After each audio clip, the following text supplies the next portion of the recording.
मेरे प्यारे देशवासियों, नमस्कार। कोरोना के खिलाफ लड़ाई में जनता कर्फ्यू से लेकर आज तक हम सभी भारतवासियों ने बहुत लंबा सफर तय किया है। समय के साथ आर्थिक गतिविधियों में भी धीरे धीरे तेजी नजर आ रही है। हम में से अधिकांश लोग अपनी जिम्मेदारियों को निभाने के लिए, फिर से जीवन को गति देने के लिए रोज घरों से बाहर निकल रहे हैं। त्योहारों के इस मौसम में बाजारों में भी रौनक धीरे धीरे लौट रही है, लेकिन हमें ये भूलना नहीं है कि लॉकडाउन भले चला गया हो, वायरस नहीं गया है।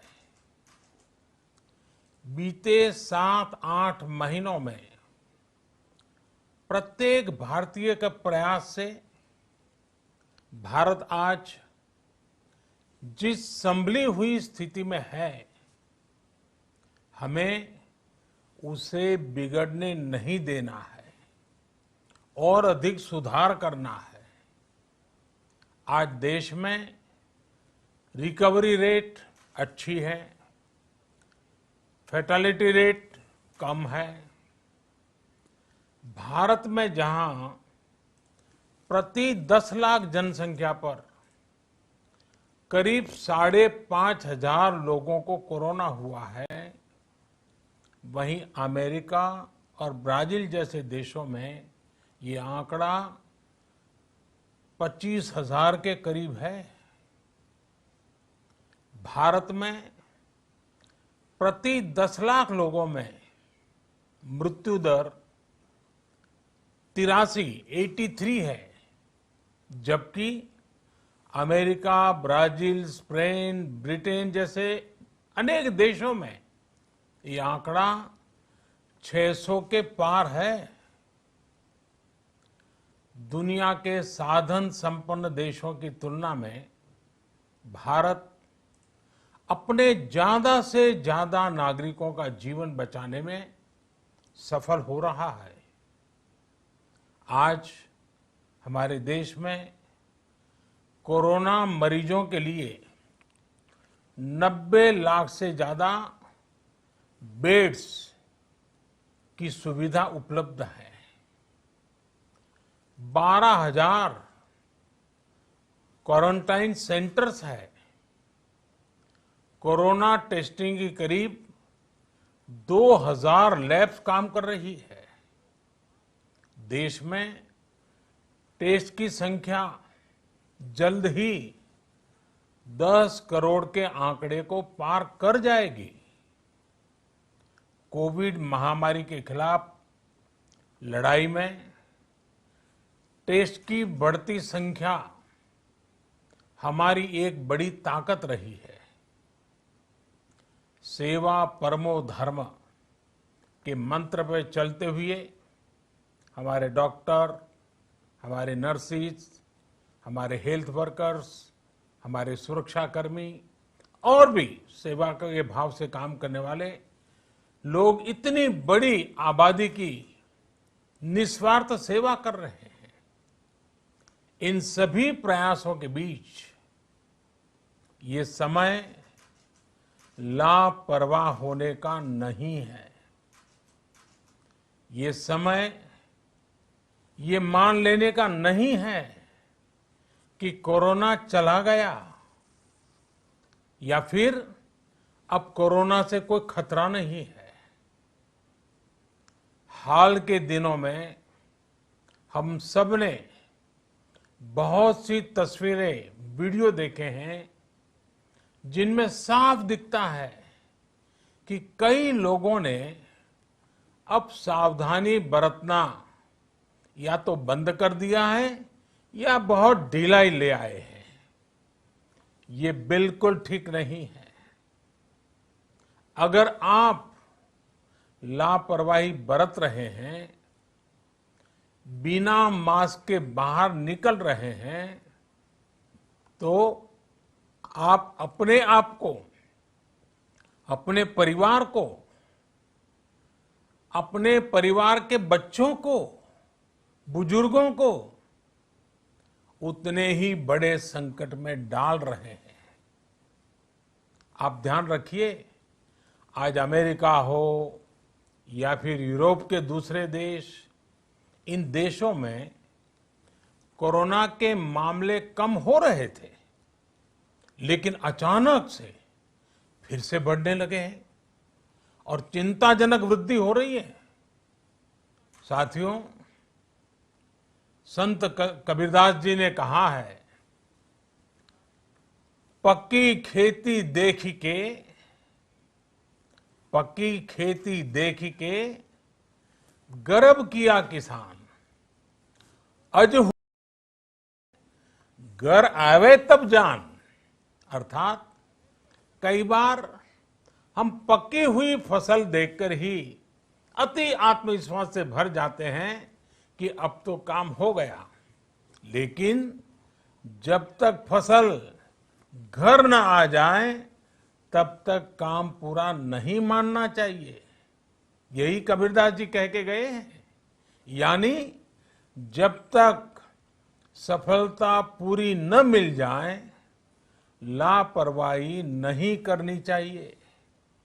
साथियों, जब तक इस महामारी की वैक्सीन नहीं आ जाती, हमें कोरोना से अपनी लड़ाई को रत्ती भर भी कमजोर नहीं पड़ने देना है। बरसों बाद हम ऐसा होता देख रहे हैं कि मानवता को बचाने के लिए युद्ध स्तर पर पूरी दुनिया में काम हो रहा है। अनेक देश इसके लिए काम कर रहे हैं। हमारे देश के वैज्ञानिक भी वैक्सीन के लिए जी जान से जुटे हैं। भारत में अभी कोरोना की कई वैक्सीन पर काम चल रहा है। इनमें कुछ एडवांस स्टेज पर है, आशास्पद स्थिति दिखती है। साथियों, कोरोना की वैक्सीन जब भी आएगी, वो जल्द से जल्द प्रत्येक भारतीय तक कैसे पहुंचे, इसके लिए भी सरकार की तैयारी जारी है। एक एक नागरिक तक वैक्सीन पहुंचे, इसके लिए तेजी से काम हो रहा है। साथियों, रामचरितमानस में बहुत ही शिक्षाप्रद बातें हैं, सीखने जैसी बातें हैं, लेकिन साथ साथ अनेक प्रकार की चेतावनियां भी हैं। जैसे रामचरितमानस में बहुत बड़ी बात कही गई है, रिपु रुज पावक पाप। रिपु रुज पावक पाप, प्रभु अहि गनीय न छोट करी। अर्थात आग, शत्रु, पाप यानी कि गलती और बीमारी, इन्हें कभी छोटा नहीं समझना चाहिए। जब तक इनका पूरा इलाज न हो जाए, इन्हें हल्के में नहीं लेना चाहिए। इसलिए याद रखिए, जब तक दवाई नहीं, तब तक ढिलाई नहीं। त्योहारों का समय हमारे जीवन में खुशियों का समय है, उल्लास का समय है। एक कठिन समय से निकलकर हम आगे बढ़ रहे हैं। थोड़ी सी लापरवाही हमारी गति को रोक सकती है, हमारी खुशियों को धूमिल कर सकती है। जीवन की जिम्मेदारियों को निभाना और सतर्कता, ये दोनों साथ साथ चलेंगे, तभी जीवन में खुशियां बनी रहेगी।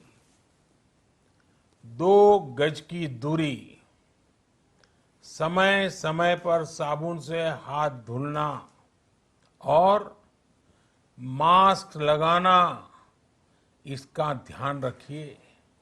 और मैं आप सबसे करबद्ध प्रार्थना करता हूं, आपको मैं सुरक्षित देखना चाहता हूं, आपके परिवार को सुखी देना चाहता हूं।